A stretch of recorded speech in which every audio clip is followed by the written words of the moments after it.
Hola, muy buenas noches, qué gusto estar aquí con ustedes, o quizás estás viéndome en la tarde o en la mañana, depende de la parte del mundo o en el momento en el que estés viendo esta transmisión en vivo. Hoy quiero darte la bienvenida a una nueva serie que vamos a estar desarrollando durante los próximos 4 sábados de este mes. Me encantaría saber desde dónde nos estás viendo y me encantaría también saber cuántas personas hay conectadas desde tu dispositivo. Recuerda que si nos dices, esto nos ayuda a saber a dónde enfocarnos y de dónde viene la mayor parte de nuestra audiencia. Quiero decirte que esta serie, La Buena Obra, está enfocada en el propósito. Muchos jóvenes no tienen ni idea para qué están aquí en la tierra. No tienen un ápice de siquiera una conclusión para saber ¿para qué Dios los trajo a este mundo? Bueno, para eso estamos en esta serie, La Buena Obra. Quiero hacerte una pregunta, y si estás allí conectado en nuestra transmisión en vivo, desde nuestra aplicación o nuestra página web, quiero que hagas un comentario o mandes un emoticón con la mano levantada. Si estás viendo desde cualquiera de las redes sociales, pues comenta allí en la caja de comentarios si eres una persona bastante farándula, como le llamamos aquí en Colombia. O quizás eres lo mejor de lo mejor en los deportes, eres una persona extremadamente inteligente, eres una persona famosa y reconocida. Bueno, creo que la gran mayoría de las plataformas desde nos ven, hay un silencio y pasa la bolita del desierto. Y si de pronto eres una persona de esas, pues te felicito. Y aún así Dios quiere usarte y Dios puede usarte. Pero la realidad es que Dios se especializa en usar a gente ordinaria, gente común y corriente, gente que no tiene absolutamente ningún llamado o ninguna habilidad en especial, gente que no sobresale demasiado entre la multitud. A esa gente es la que Dios le encanta usar. Así que si tú eres una persona de esas, ahora quiero hacerte una pregunta. ¿Eres tú de esos que piensa o quizás ya lo ha dicho a otra persona que tú crees que tienes un propósito y que Dios tiene un propósito de Dios en tu vida? Hablo contigo, que eres una persona que fuiste creado para algo eterno y que eres capaz de algo más de aquello que estás haciendo en este momento. Bueno, quiero decirte que en las próximas 4 semanas vamos a tener un posible, ojalá lo aproveches, cambio en nuestra vida. Un total y absoluto, un rotundo cambio de pensar, de vivir, de actuar. Porque cuando uno descubre el propósito por el cual Dios lo trajo a este mundo, te vuelves una persona audaz, te vuelves una persona enfocada y te vuelves una persona que no pierde tiempo en cosas que no lo llevan a avanzar en aquello por lo que Dios lo trajo aquí. Pero quiero hacerte una advertencia. Cuando Dios usa a alguien, siempre tiene un costo. Pagamos quizás un precio mayor al que pensamos que tenemos que pagar. No te alcanzas a imaginar el dolor, la agonía, el rechazo, la incertidumbre, la tristeza que muchas veces, en muchas ocasiones, vas a tener que pasar o sobrellevar. Podemos pasar por muchos momentos de soledad, pero tenemos que entender que cuando estamos viviendo en el propósito de Dios, nadie nos entenderá. Seremos criticados, incomprendidos, burlados. Por eso quiero que lo tengas presente. Pero, y esta frase tenla allí y ojalá la copies en la caja de comentarios de donde me estás viendo. Cuando nuestros sacrificios marcan la diferencia, nunca pensemos en el precio pagado. Una pregunta clave para descubrir nuestro propósito en Dios es la siguiente: si pudieras hacer algo que marque la diferencia en el mundo, algo para hacer la diferencia en esta generación, que el tiempo, el dinero y la habilidad no fuesen problema, ¿tú qué harías? ¿Qué querrías hacer? ¿Qué te rompe el corazón cuando lo ves?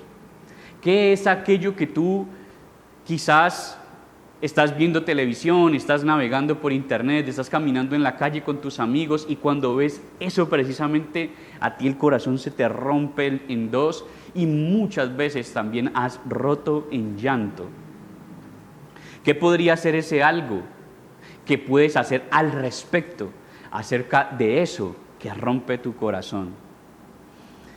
El mundo será diferente porque si haces algo, asumiste el riesgo, diste un salto de fe, obedeciste y podemos parecer quizás personas comunes, personas corrientes, pero precisamente ahora, después de haber hecho eso, que tanto nos llamaba la atención, que tanto rompía nuestro corazón, que nos llevó a desafiarnos, a dar el salto de fe, pasaremos de ser personas comunes y corrientes a ser personas que viven el propósito de Dios. Para aprender acerca de esto vamos durante este mes a estudiar la vida de un personaje del Antiguo Testamento, un hombre como cualquiera. Un hombre que no tenía habilidades especiales, no era dotado quizás con dinero o con fama, no tenía una fortuna abultada, no era el hombre más bello de su época, tampoco era el hombre más inteligente, no, él era un hombre común, él era un hombre corriente, pero descubrió y vio algo que rompió su corazón y fue movido por el propósito de Dios a ser esa persona que Dios quería que él fuera.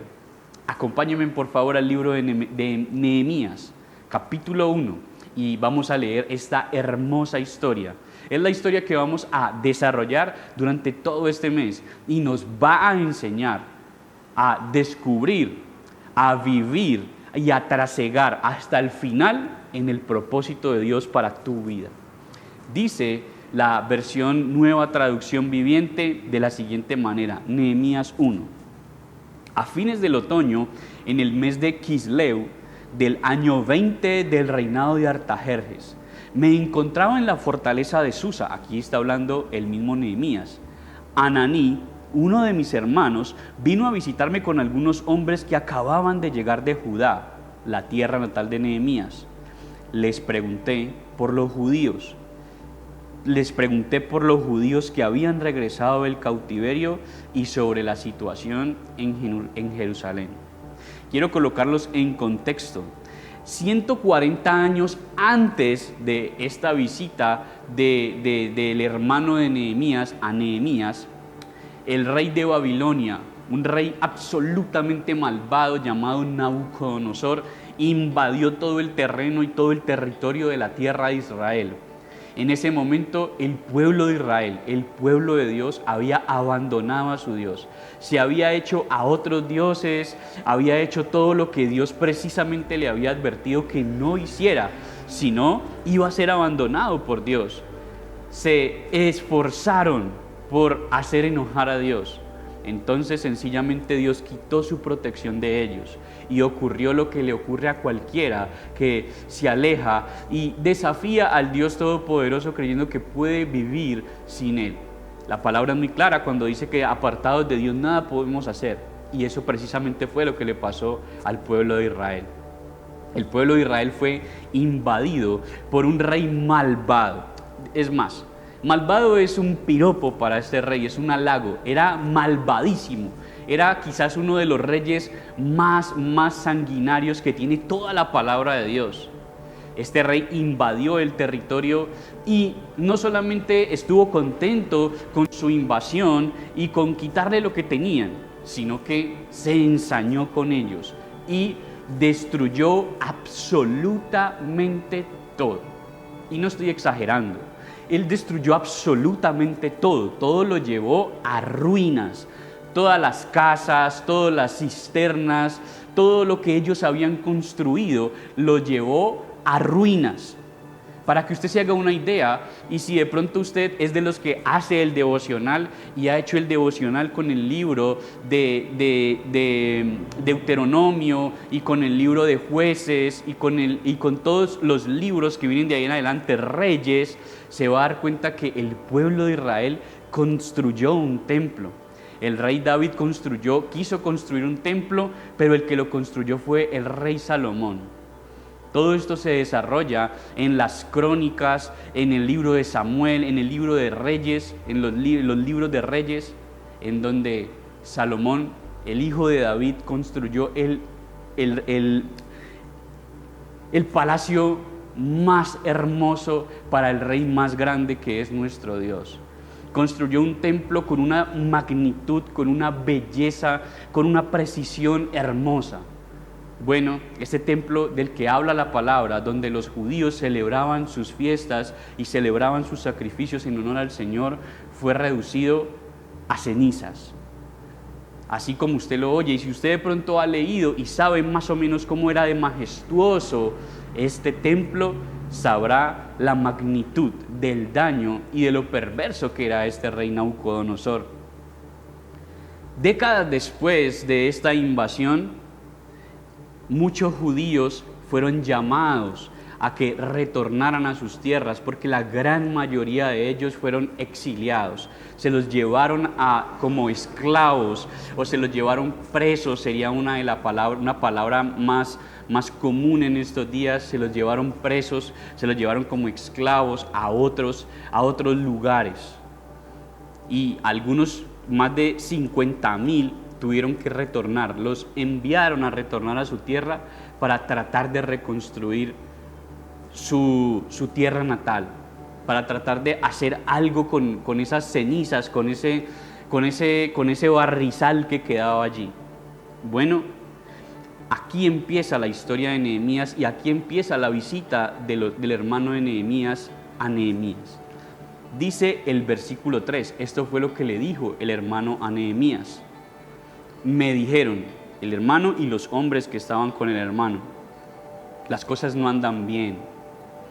Los que regresaron a la provincia de Judá tienen grandes dificultades y viven en la desgracia. La muralla de Jerusalén fue derribada y las puertas fueron consumidas por el fuego. Cuando oí esto, me senté a llorar.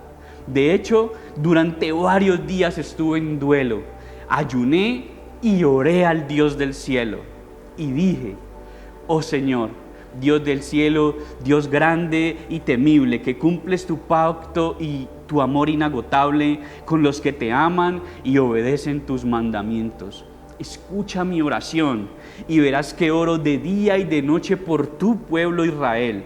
Confieso que hemos pecado contra ti. Es cierto, incluso mi familia y yo hemos pecado. Mire lo que está sucediendo. En aquella época, la única seguridad que tenía un pueblo eran los muros que lo protegían. Si no, cualquier ejército invasor podía entrar como Pedro por su casa, como decimos aquí en Latinoamérica. Él podía entrar y salir cualquier ejército y podían invadir, robar cualquier cosa que ellos tenían, y definitivamente podrían hacerles muchísimo daño. Nehemías entendía la magnitud de esto que le estaban diciendo. No solamente sus casas estaban arruinadas, no solamente todo estaba vuelto cenizas, sino que no había ninguna protección para poder iniciar un pueblo nuevo, una ciudad nueva, una nación nueva, puesto que nada los protegía. Si iniciaban a construir sin muros, cualquier ejército invasor podía entrar, derribar y sencillamente perder lo construido. Era una situación absolutamente terrible y Nehemías lo entendía. Por eso él se frustró, porque sabía que no había mucho que él pudiese hacer. Él era un hombre común. En aquel momento él servía como copero al rey. ¿Qué hacía un copero? Para que usted se haga una idea, la labor de un copero básicamente era la de un mesero hoy en día de un restaurante. Él lo que hacía era tratar de estar pendiente de la comida del rey, tratar de estar pendiente del vino del rey. Él preparaba él mismo el vino que el rey iba a beber. La labor de Nehemías no era una labor de guerrero, no era una labor supremamente importante, pero sí lo era. ¿Por qué? Porque si alguien quería hacerle daño al rey, podría usar a su copero para envenenarlo, puesto que él preparaba el vino del rey. En aquella época, la gran mayoría de dirigentes poderosos eran asesinados por las personas de confianza, entre esos, su copero. Así que la labor de Nehemías era una labor muy ordinaria, pero también muy importante. Si él quisiese hacerle daño a su rey, sencillamente colocaba un veneno en su copa y el rey se moría. Así que el copero del rey era una persona de extrema confianza para el rey. Si alguien venía a lo lejos y el rey estaba tranquilo, estaba relajado y decía, allá viene esa persona que me molesta tanto, que es tan fastidiosa. Bueno, el copero estaba allí escuchando eso y él tenía que ser muy prudente con la información que escuchaba. Si en algún momento el rey estaba disgustado con su reina y discutían, el copero no podía ir a chismosear, a chismorrear por allí, a decir, hoy vi al rey y a la reina discutiendo. Así que el copero era alguien de extrema confianza y tenía muchos privilegios, porque una de sus funciones era probar toda la comida del rey antes que él siquiera pudiese la presentar. Antes de que le mostraran la comida al rey, ya el copero la había probado. Es decir, que si alguien quería envenenar al rey, el copero era el primero que moría. Por tanto, era un trabajo también bastante peligroso. Y yo me imagino, pues, para los que conocen cuál era la ARL o el seguro de vida que tenía este hombre, tenía que tener un seguro bastante importante porque era un trabajo que no todo el mundo quería. A pesar de que era un trabajo común y corriente, él no era el más fuerte, él no era el más docto, pero Dios lo había puesto en un lugar clave, en un momento clave, con una actitud clave, por un propósito.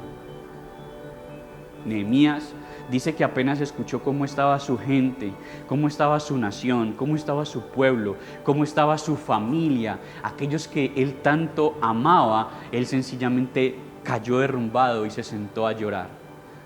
Frustrado porque sabía que no había mucho que él pudiese hacer por ellos. Él no tenía el poder a su cargo para poder mandar a reconstruir las murallas. Pero él tenía un Dios todopoderoso que podía darle gracia y favor. Así que acompáñenme por favor al capítulo 2. Vamos a leer del versículo 3 al 5, porque Nehemías está muy deprimido, está muy triste, pero conoce a alguien que sí puede hacer lo que humanamente él no puede hacer. ¿Quién tiene los recursos para construir esa muralla que necesita su pueblo? El rey a quien él sirve. Así que él se presenta delante del rey, pero se presenta de una forma muy, pero muy peligrosa. Se presenta triste y deprimido. Yo sé que usted no entiende la magnitud de lo que le estoy hablando, pero cuando un sirviente se presentaba delante del rey deprimido, podían ordenarlo matar. De hecho, si el rey decía, ¿por qué estás triste enfrente mío? ¿Me vas a aburrir el día? Ya los soldados del rey sabían que esa era una orden de muerte para aquella persona. Pero acompáñenme por favor a ver lo que sucede en esta ocasión. Nehemías capítulo 2, versículo 3. Y dice el versículo 3 de la Nueva Traducción Viviente. El rey le pregunta, ¿estás triste? ¿Qué necesitas para reconstruir lo que necesitas? ¿Qué necesitas para reconstruir la muralla? Le pregunta el rey. Versículo 3. Le contesté, viva el rey para siempre. ¿Cómo no voy a estar triste cuando la ciudad donde están enterrados mis antepasados está en ruinas y sus puertas han sido consumidas por el fuego? Y el rey le preguntó, ¿y cómo te puedo ayudar? Después de orar al Dios del cielo, deténgase allí un momento. No sé si en algún momento has estado en una situación en donde ya vas en el transporte público o estás con gente alrededor y no puedes levantar esas oraciones, Señor, ayúdame. Pero solamente dices, Espíritu Santo, guíame, ayúdame, Señor. Señor Jesús, te pido que por favor me ayudes. Quizás usted no está escuchando lo que estoy diciendo, pero yo estoy orando porque necesito la ayuda del Señor en ese momento. No tengo ni tiempo para ponerme a clamar ni nada. Yo creo que esa fue la oración que hizo Nehemías. Tenía al rey de frente y lo que hizo fue: Señor, ayúdame. Y empezó a hablar con el rey. Le contesté, versículo 5, si le agrada al rey y está contento conmigo, su servidor, envíeme a Judá para reconstruir la ciudad donde están mis antepasados. De una, él hizo una petición, porque él decidió que no podía quedarse sentado. Él estaba allí en un trabajo peligroso, pero también un trabajo muy cómodo. Él estaba comiendo de la mesa del rey más importante del mundo en su época. Él no comía baratijas, él comía la mejor comida del mundo que podía prepararse. Él estaba en los lugares más hermosos del mundo que el mundo podía ofrecer. Él estaba con la gente más importante del mundo en aquella época. Yo me lo imagino quizás una tarde de martes levantándose en el palacio sabiendo que tenía que ir a preparar la copa del rey, pero se levantó un poco más temprano, se estiró, hizo su calistenia, sus ejercicios, se tomó su selfie, aquí pagando el precio, numeral, sirviendo al rey, y todos los días hacía eso. Él no estaba mal, pero cuando escuchó cómo estaba su gente, cuando escuchó cómo estaban aquellos que Dios había colocado ese amor inagotable por ellos, por su familia, por los suyos, por su pueblo, él sencillamente no pudo quedarse de brazos cruzados. Él tuvo que hacer algo. ¿Qué haces o qué haces cuando no sabes qué hacer? ¿Qué haces cuando ves algo que rompe tu corazón y sabes que hay una buena obra que debe hacerse y piensas que tal vez se supone debes hacer algo y sencillamente no soportar más esa situación? ¿Qué haces cuando ves algo que te molesta profundamente y ya no puedes soportarlo más? Rompes en llanto y sencillamente oras al Dios del cielo para que te ayude y te dé gracia y te muestre y te guíe. No sé qué sea. Quizás sea cuando ves a niños hambrientos en la calle. Quizás eso es lo que Dios quiere a los que Dios quiere que ayudes. Quizás sean madres cabeza de hogar cuando sencillamente son abandonados por sus esposos que las golpean y tú sencillamente no puedes soportarlo más. O quizás son los animales, tú ves cómo los maltratan, tú ves cómo la gente no los cuida, los tira a la calle cuando crecen y tú ves que ahí hay algo que necesita hacerse y cuando tú los ves tú rompes en llanto y le pides a Dios que te ayude y sencillamente hay veces que no puedes soportarlo más. ¿Cuál es esa situación? Quizás desde donde me estás viendo, estás en un pueblo, en una ciudad, en algún lugar del mundo donde ves corrupción, donde ves que la gente se roba los recursos públicos y ves gente con hambre, con necesidad y donde ves que los políticos en donde tú estás viviendo no están haciendo nada y sencillamente tú rompes en llanto y oras al Dios Todopoderoso. ¿Cómo empiezas entonces la buena obra? Bueno, la buena obra inicia como inició Nehemías, sencillamente siéntate a llorar. No está mal que llores, nadie dijo que es pecado que tú llores, nadie dijo que es pecado que tú rompas en llanto y que en algún momento alguna situación sencillamente ponga tu corazón como la miel. Eso no tiene ningún inconveniente ni ningún problema. Necesitas sentarte a llorar. Sencillamente eres un ser humano, eres una persona común y corriente que ve una situación frustrante, que es un monstruo gigante y quizás no tengan ni los talentos, ni el recurso, ni tengan la influencia, ni tengas algo que te lleve y que te mueva y que diga, no, yo seguramente puedo hacer esto. Siéntate a llorar, pero luego ora y clama al Dios Todopoderoso, aquel creador de los cielos y la tierra, aquel que dio a su Hijo por ti. Pídele a Él, al que tuvo la sabiduría, la capacidad de crear los animales, de crear el mar, el sol, la luna y las estrellas. Él sí tiene el poder y a Él es que tienes que orar. Hay algo que quiero decirte. Si una situación es lo suficientemente grande para que llores por eso y para que ores por eso, entonces es necesario que tú sepas que por allí va tu propósito. Es necesario que tú entiendas que es muy probable que para eso naciste.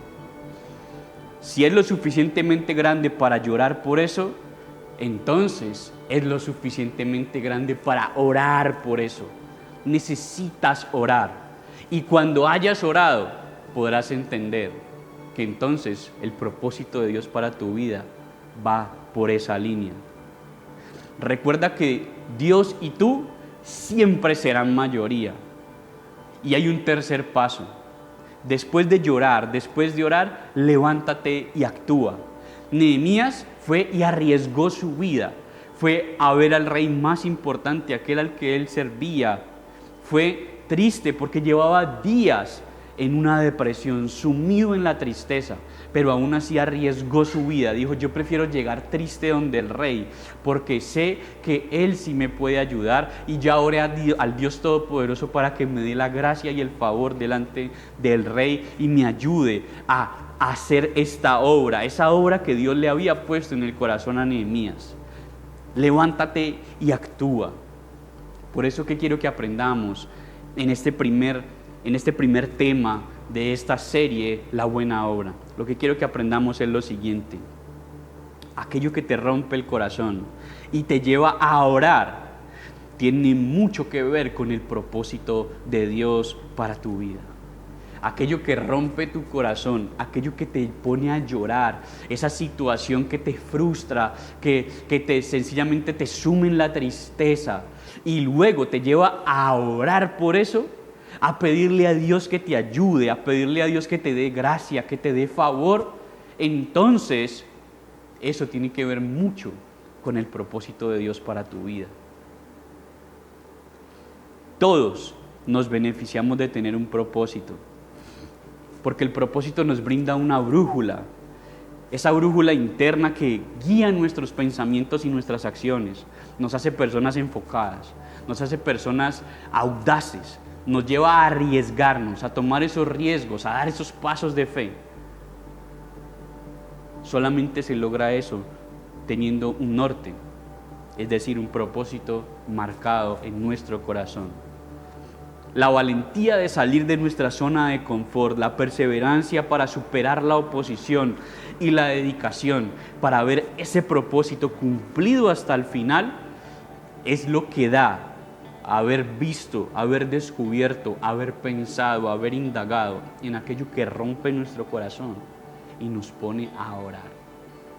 Es hora de actuar en ese momento, es hora de hacer algo, es hora de aprender de Nehemías y llevar nuestro llanto y nuestra oración a las acciones. Recuerda, la palabra es oración.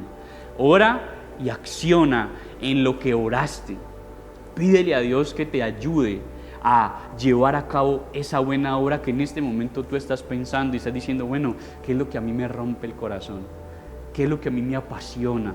¿Qué es eso por lo que yo oro constantemente y muchas veces he orado hasta las lágrimas?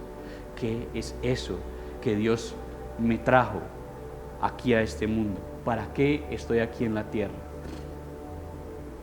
Si estás buscando tu propósito, pregúntate dos cosas. ¿Qué te apasionas? ¿Y qué oportunidades tienes frente a ti? ¿Cuál es el desafío de Dios para tu vida? El desafío de Dios para tu vida en este primer mensaje es el siguiente. Usa tus pasiones y tus recursos para iniciar la buena obra. ¿Cuál? Esa que estuviste pensando mientras estabas escuchando este mensaje.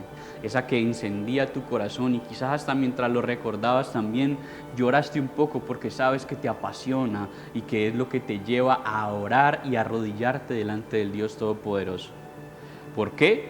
Porque tú eres la respuesta de Dios para esa necesidad. Te repito, usa tus pasiones y recursos, lo que tengas a la mano. Nehemías no era famoso, no era influyente, no era fuerte, pero servía en un trabajo común a alguien. Piensa en dónde estás, qué puedes utilizar, qué puedes hacer para llevar a cabo esa buena obra por la que Dios te trajo a este mundo. ¿Qué tal si oramos? Padre, en este momento te damos gracias, Señor, porque despertaste nuestro corazón, Señor, para iniciar una buena obra, Dios. Te damos las gracias por la oportunidad, Señor, que nos das de aprender y de desaprender. Ayúdanos, Señor bendito, a que nuestras pasiones, Señor, las sepamos canalizar, Dios, hasta el punto en el que quizás en algún momento lloremos, Señor, de desesperación, de tristeza, pero también nos lleve a actuar orando, Señor, confiando en ti, Dios Todopoderoso.